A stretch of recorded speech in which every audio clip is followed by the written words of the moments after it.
Merhaba arkadaşlar, kanalıma hoş geldiniz. Bugün sizinle mini bir telefon çantası yapımı paylaşacağım. Bu çantayı kendim için tasarlayacağım. Şu şekilde hem Instagram hesabımda küçük bir çanta yapmıştım. Ondan daha ufak olacak bu. Onun örneğini çok soran oldu. Ben de hem göstermek amaçlı hem de kendimin de kullanabileceği küçük bir, sadece telefonum sığacağı kadar boyutta bir telefon çantası çalışacağım. Öncelikle videoma başlamadan önce sizden ricam kanalıma ücretsiz şekilde abone olup güzel yorumlarınızı eksik etmezseniz çok sevinirim. Çünkü gerçekten çektiğimiz videolar çok emek içeriyor.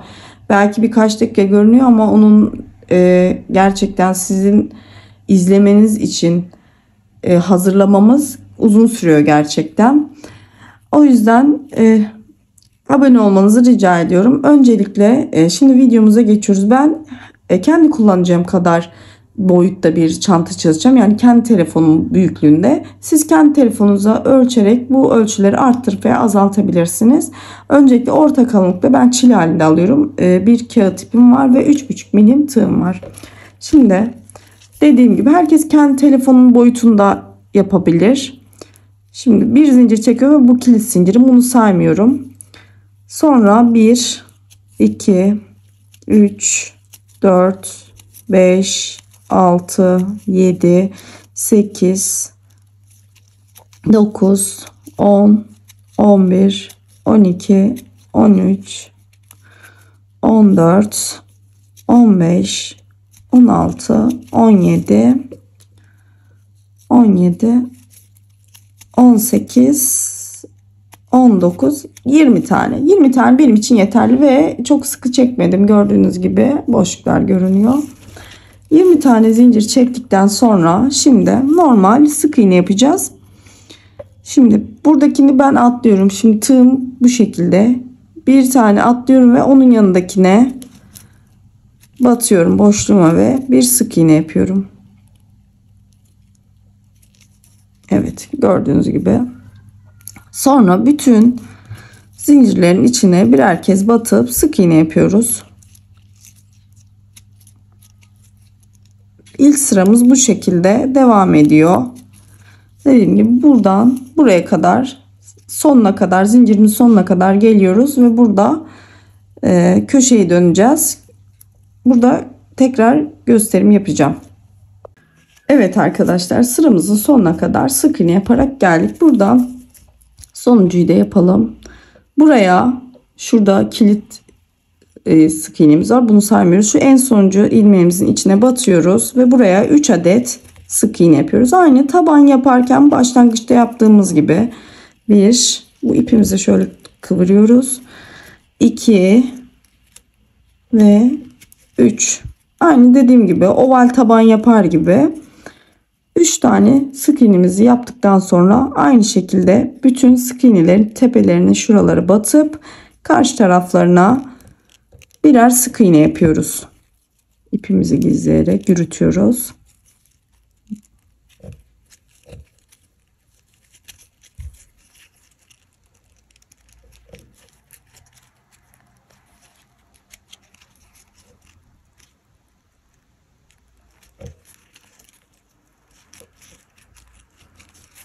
Evet, bu şekilde görüyorsunuz. İpimiz de arada kayboldu.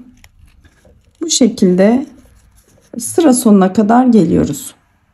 Evet arkadaşlar, sıra sonuna kadar geldik. Burada bir tane daha ilmeğimiz kaldı. Bunu da sık iğnemizi yapıyoruz ve şu en başta gördüğünüz gibi bir tane başlangıçta olduğu gibi sık iğnemiz var. Şimdi bunu ben yok ederek, yani bunun içine 3 tane aynı burada yaptığımız gibi 3 tane sık iğne yapacağım köşelere. Bunun içinde bu ilmeğin ortasına batıyorum ve 1, 2 ve 3. Gördüğünüz gibi bu da yok oldu. Şimdi yandakine bir tane sık iğne yapıyorum ve şimdi örneğimize geçeceğiz. Bunun örneği farklı bir örnek kuracağız. O yüzden şöyle yaklaştırayım. Tığımızı şu en son yaptığımız sık iğnenin şu şurada görüyorsunuz kanadından batıyoruz ve onun yanındaki sık iğnenin aynı normal sık iğne yapar gibi ortadan doğru batıyoruz ve çıkartıp tek seferde çekiyoruz.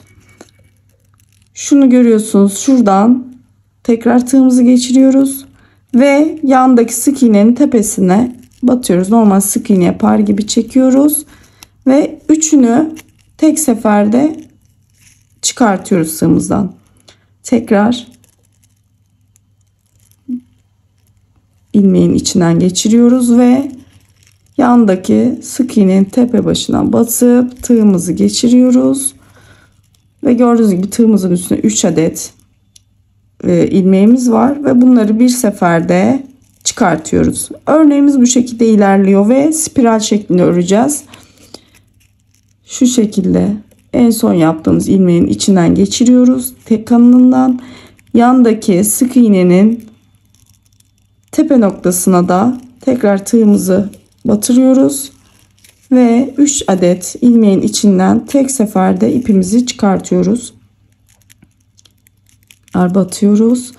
Hemen yandaki sık iğnenin tepe başına batıp ilmeğimizi çıkarıyoruz ve üçünü tek seferde tekrar en son battığımız ilmeğin içinden geçiriyoruz tığımızı. Gördüğünüz gibi bu yandaki sık iğnenin tepesine batıyoruz. 3 adet ilmeğimiz oluyor ve tek seferde tığımızdan çıkarız. Görüyorsunuz, bu model çok sık yapılan bir model. Çantalarda da çok güzel duruyor. Bana da çok soran oldu. Ben de kanalımda ufak bir örnekle göstermek istedim. Şu şekilde bakın. Tekinden tığımızı geçiriyoruz ve yandaki sık iğnenin tepesinden batıyoruz. İlmeğimizi çıkarıp üçünü aynı anda çıkartıyoruz ve bu şekilde hiç kesme ya da bir üst sıraya çıkma olmadan, yani böyle bu şekilde spiral halde öreceğiz. Dikme, birleştirme yok. Oldukça pratik bir örnek, güzel bir örnek ve çoğu hasır çantalarda da kullanılan bir örnektir. Şimdi şu şekilde en son battığımızdan tığımızı geçiriyoruz ve yandaki sık iğnenin tepesine, gördüğünüz gibi 3 adet ilmek oluyor, onu tek seferde çekiyoruz. Bakın.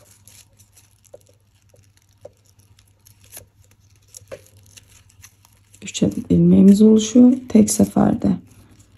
En son sık iğnenin içinden geçiriyoruz tığımızı ve yandaki sık iğnenin tepesinden batıyoruz ve üçünü bir şekilde çıkartıyoruz. Çok zevkli ve güzel bir örnektir. Çabuk ilerleyen ve üreyen bir örnek. Çantalara da çok yakışıyor. Denemenizi tavsiye ederim. Yani bunun boyutlarını kendinize göre ayarlayabilirsiniz. Daha uzun yapıp mesela şu alttaki yaptığımız sık iğneleri daha uzun yapıp clutch yapabilirsiniz. Aynı şekilde, aynı mantıkla. Tabanlı hazır tabanların üstüne örneği direkt kurabilirsiniz. Aynı şekilde bir sıra sık iğne yaptıktan sonra.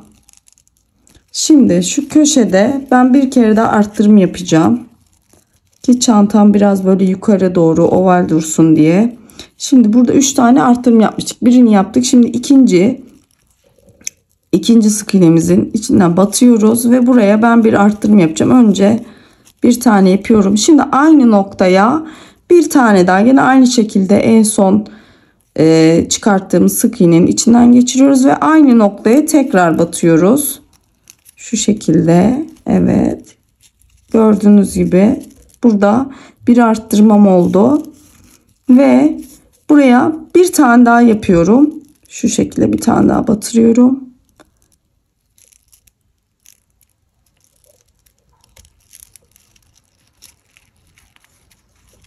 Evet, gördüğünüz gibi buraya iki adet arttırım yapmış oldum ve artık yan tarafa doğru tekrar aynı işlemi gerçekleştiriyorum. Ve bu örneği yaparken de fazla elinizi sıkmamaya dikkat edin. Ben genelde sıkı örgü ören bir insanım ama bu örnekte biraz daha elimi, yani yapabildiğim kadar bol tutarak yapmaya çalışıyorum. Çünkü örgünün modeli biraz da bol örüldüğü zaman daha hoş duruyor.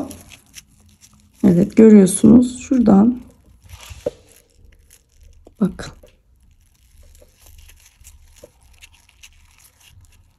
Şu şekilde ve yandaki sık iğnenin tepesine batıyoruz. Evet. Yandaki tepesine.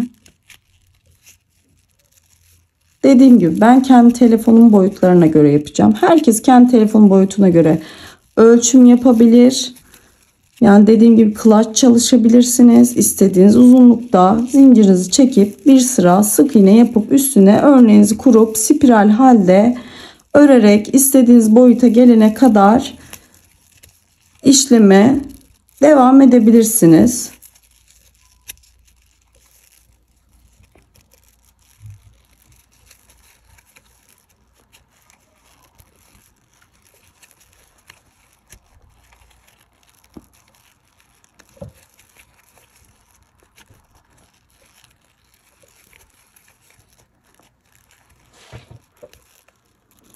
Evet, bu arttırım noktalarına geldik. Yine gördüğünüz gibi bakın burada da hani üçer tane arttırım yapmıştık. Şimdi gene karşı tarafta yaptığımız gibi ortadaki sık iğnenin içine ikişer tane arttırım yapıyoruz.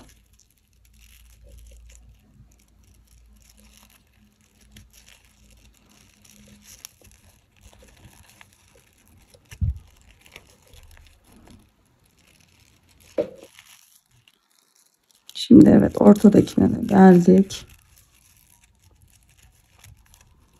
Evet, bir tane yaptık. Gördüğünüz gibi bir.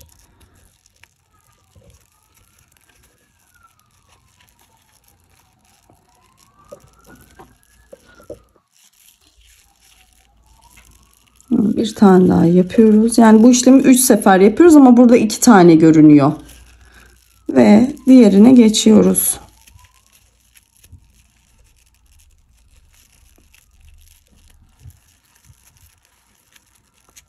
Evet. Aynı işlemi tekrar artık bundan sonraki işlemimiz hep aynı şekilde. Gördüğünüz gibi artık spiral halde dönmeye başladı. Evet. Karşı sıraya geçtik. Bakın.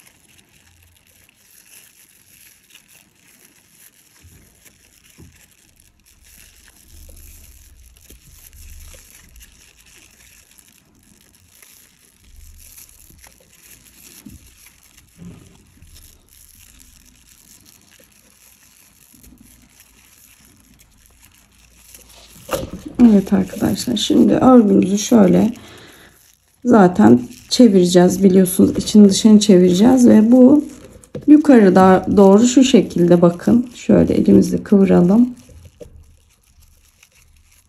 şu şekilde olacak ve yaparken elinizi düzeltmeyi unutmayın. Zaten yaptıktan sonra ütü de yapabilirsiniz. O zaman şu kıvrılma da ortadan kalkar. Şu şekilde.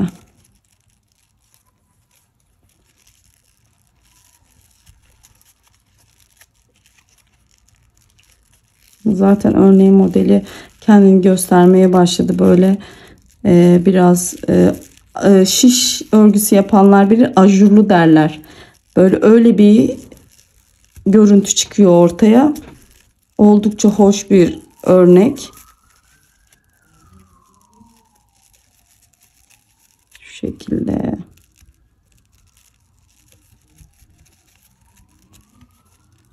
Evet. Burada şimdi köşelerde bir arttırım yapmadan normal dönüş yapacağız.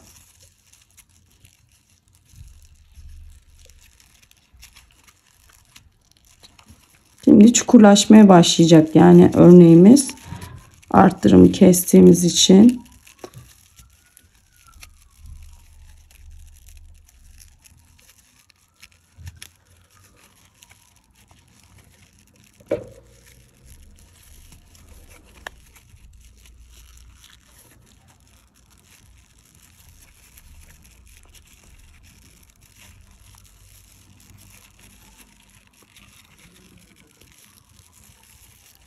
Dediğim gibi biraz yükseldikçe elimizde tekrar düzeltme yapacağız.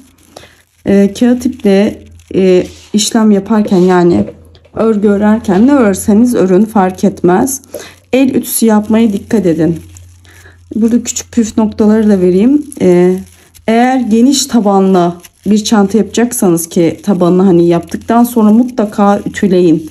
Ütülenmemiş taban üstüne örnek kurumu yapmayın. Eğer eliniz sıkıysa yaptığınız örnek mesela herkesin elinden farklı olur, çıkar. Çok sık olduğunu düşünüyorsanız, yani bunu kontrol edemiyorsanız, bir yarım numara büyük tığla yapın. Eğer gevşek örüyorsanız yarım numara küçük tığla işlemeye çalışın. Burada iplerinizi de şu şekilde söyleyeyim, yumuşatma işlemi yapmadan çalışmaya özen gösterin. İlk başlayanlar tabi zorlanabilir. Ben de ilk yaptığım zaman gerçekten itiraf etmeliyim ki kollarım çok ağrımıştı.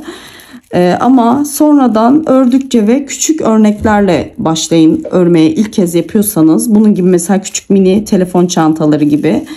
Birden böyle büyük örnek yapmaya çalışmayın. Hem şevkiniz kırılmasın, hem gözünüz korkmasın, hem de eliniz alışınca zaten otomatik olarak gittikçe daha büyük örnekleri de rahatlıkla çalışacağınızı göreceksiniz. O yüzden yeni başlayanlara tavsiyelerim bunlar, bana çokça soruluyor. Ben de burada videoyu çekerken hem kısaca bir bilgilendirme yapayım dedim. Dediğim gibi ipinizi yumuşatma işlemi kesinlikle yapmayın. Çantalarınız uzun ömürlü olmaz ve böyle dik bir görüntüsü olmuyor. Sert bir görüntü olmuyor. Yumuşak bir görüntü oluyor. Bunu da bana çok sorun oluyor. Benim yaptığım çantalar yumuşak duruyor.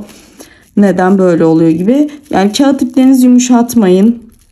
Dediğim gibi eğer örgünüz çok yumuşak duruyorsa büyük ihtimalle gevşek de örüyorsunuzdur. Onu da mesela tığ numaranızı ufaltın. Tabanlı bir çalışma yapıyorsanız yaptığınız tabanı mutlaka ütüleyin. Korkmayın, bir şey olmaz. Ütüledikten sonra örneğinizi kurun. Çünkü çantayı yaptıktan sonra ütülemesi imkansız gibi bir şey oluyor ve örneğiniz de güzel durmuyor. Evet arkadaşlar, bakın. Şimdi bu tarafa doğru böyle bir çukur oldu. Biz bunu dediğim gibi şöyle iç tarafını, yani düzünü dışa doğru çeviriyoruz. Ve ben elimle şöyle bir düzeltme yapayım. Bakın örnek belirmeye başladı. Çok güzel bir örnek. Ben de çok beğendim. Hatta ben ilk kez çalıştım bu örneği. Ama çok beğendim. Ve yapan arkadaşlarım da var. Büyük çantalara, mesela torba çantalara bu örnek çok yakışıyor. Tavsiye ederim yani. Şimdi bu şekilde, aynı bu şekilde spiral olarak örmeye devam edeceğiz arkadaşlar. Dediğim gibi ben kendi telefonumun boyutuna gelene kadar bu örgüye devam edeceğim. Mantık anladık. Zaten hep aynı şekilde devam ediyor. Bundan sonrası dediğim gibi sizin kendi kullanım boyutlarınıza bağlı. Bu şekilde dönerek aynı işlemi gerçekleştiriyoruz. Ve istediğimiz boyuta gelince bu örme işlemimizi bitireceğiz. Evet arkadaşlar, bakın. Ve dediğim gibi her sırada bunu çevirdikten sonra şu şekilde bakın. Şöyle böyle görünüyor. Her sırada elinizle mutlaka ütü yapın. Yani bir sıra geçtiniz, düzeltin. Dediğim gibi ben kendi telefon boyutuna gelene kadar öreceğim ve ondan sonra tekrar buluşalım. Merhaba arkadaşlar. Ben telefonumun boyutuna gelene kadar örgümü yaptım. Şu şekilde göstereyim. Şöyle telefonumuzu herkes kendi telefonuna göre dediğim gibi örebilir. Telefonumu koyduktan sonra şurada 2-3 sıra kadar da örüm yaptım. Çünkü burayı içeri ben çıt çıt dikeceğim için çıt çıt payında bıraktım ve ördüm. Şimdi burada bir sıra son sırada tekrar bir gösterim yapacağım ve ağzını iplik kaydırma yöntemiyle bir gevşememesi için bir işlem uygulayacağız. Şimdi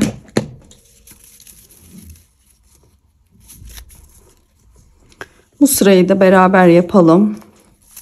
Dediğim gibi işlem zaten hep aynı şekilde devam ediyor. Ama bir kere daha göstereyim. Şu şekilde. Dediğim gibi elinizi çok sıkmadan işlemeye çalışın. Şu şekilde bakın. Şöyle yaklaştırayım.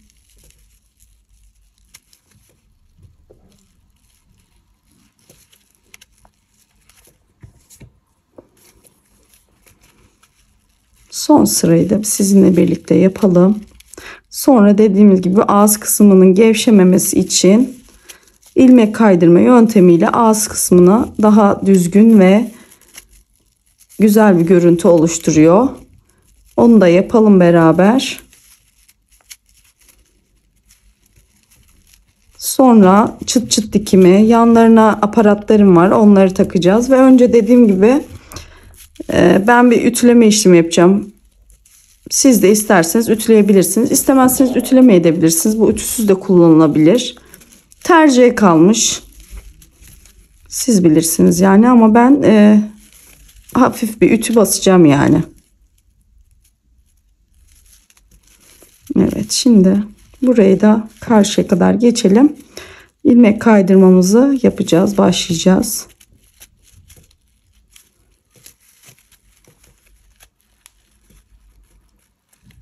Sonra tabii ölçülerini bitirdikten sonra ölçülerini de size göstereceğim. Ama dediğim gibi bu telefon, herkesin telefon markası, uzunluğu, genişliği farklı oluyor. Ben kendi telefonumu ölçerek yaptım. Siz de ölçüm yaparak istediğiniz boyutta yapabilirsiniz. Bunu daha büyük yapıp ölçüsünü, alttaki zincir ölçüsünü daha geniş yapıp daha büyük bir çanta da elde edebilirsiniz. Daha böyle uzun dikdörtgen bir forma yapıp clutch yapabilirsiniz. Yani dediğim gibi bu örnek istediğiniz her şeye dönüşebilir.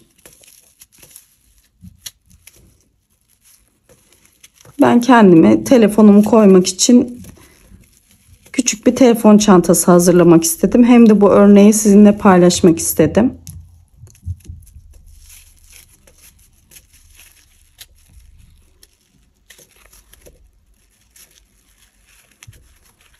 Şu kenara gelene kadar işlemimizi devam ettiriyoruz.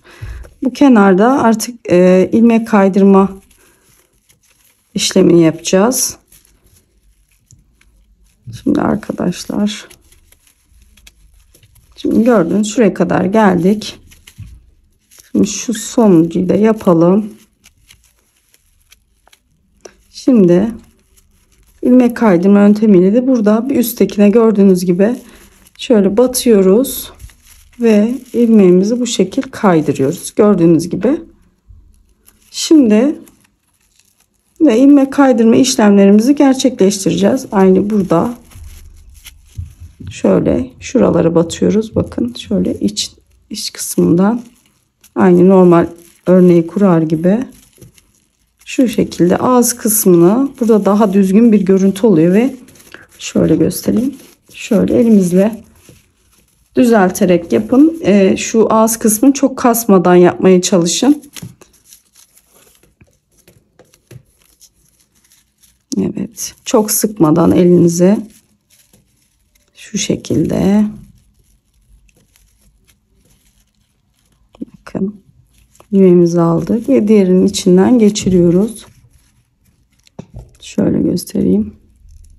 İlmeğimizi alıyoruz. Derinin içinden geçiriyoruz. Şöyle.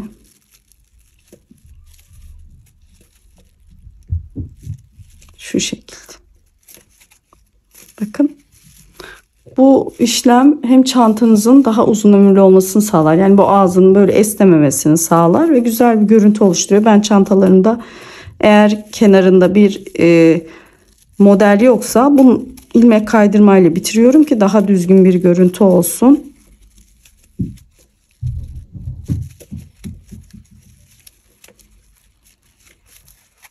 Şimdi işlemimiz bu şekilde arkadaşlar.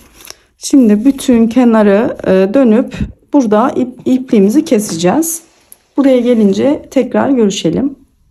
Evet arkadaşlar, gördüğünüz gibi bütün kenarlarıma bu şekilde iplik kaydırma yöntemine uyguladım. Şimdi şuraya geldim, gördüğünüz başlangıç noktama. Burada birleştirme yapacağım ve gördüğünüz gibi buraya geldim. Burada şu şekilde,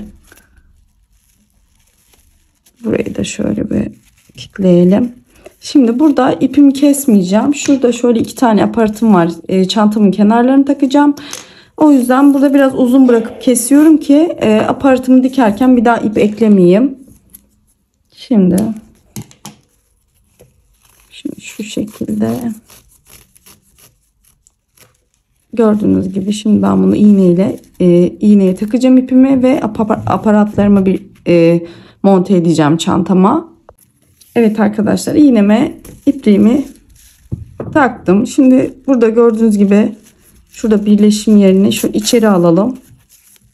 Gördüğünüz gibi bakın. Şimdi şurada aparatlarım var dediğim gibi. Şöyle köşelerine, ben elimde bunlardan vardı. Bunları kullanmak istedim. Şöyle köşeye şöyle elimizde belirliyoruz ve sabitleyeceğiz.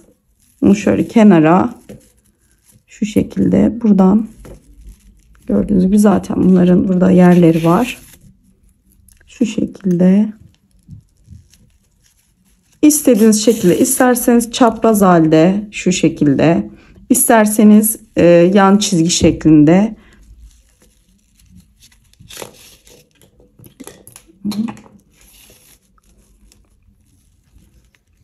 Ben 2'şer defa geçmeyi düşünüyorum her bir delikten. Şimdi alt tarafa geçiyoruz. Burada da şu şekilde. Evet. Tekrar şuradan bir kez daha şöyle.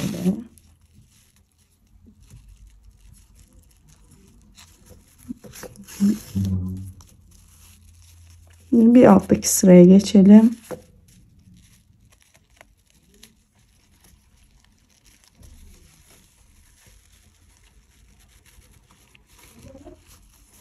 Evet.